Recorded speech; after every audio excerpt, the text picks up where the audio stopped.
Could everyone stop what they're doing and look at me and listen? You're directed to me, please.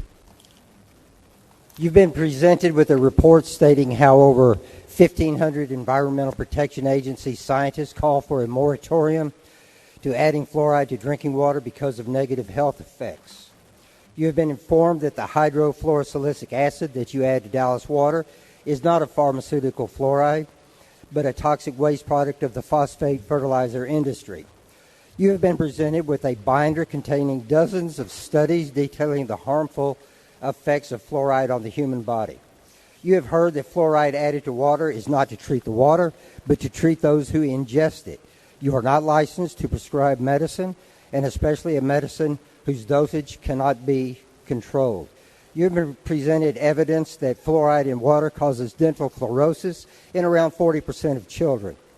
You've been informed that fluoride in water causes skeletal fluorosis, making bones hard but brittle, thereby contributing to fractures, especially of the hip. You have been informed that hydrofluorosilicic acid leaches lead from the pipes, releasing the lead into the water that we drink. You have received copies of a recent documentary film, Fluoride Poison on Tap, that chronicles the astonishing history of how fluoride came to be added to drinking water.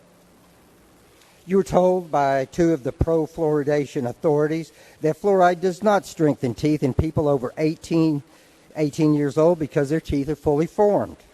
You have been informed that minority children are more susceptible to damage caused by fluoride. You have been instructed that fluoride only works when applied directly to the teeth. That's topically, not by ingesting.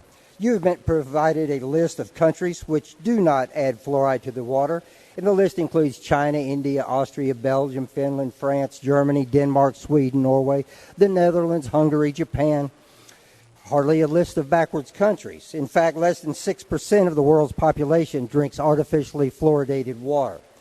I and others reported to you the findings of a Harvard University meta-analysis that concluded that children exposed to high levels of fluoride suffer an average of between 7 and 15% loss in IQ.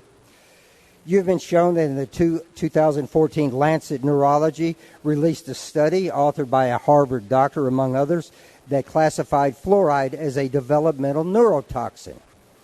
You could end the practice of adding poison to our water today. You would end the practice today if you did your own diligent research with an unbiased attitude and a desire for the truth. As stewards, that is your duty. Condemnation without investigation is the highest form of ignorance, and that's attributed to Albert Einstein.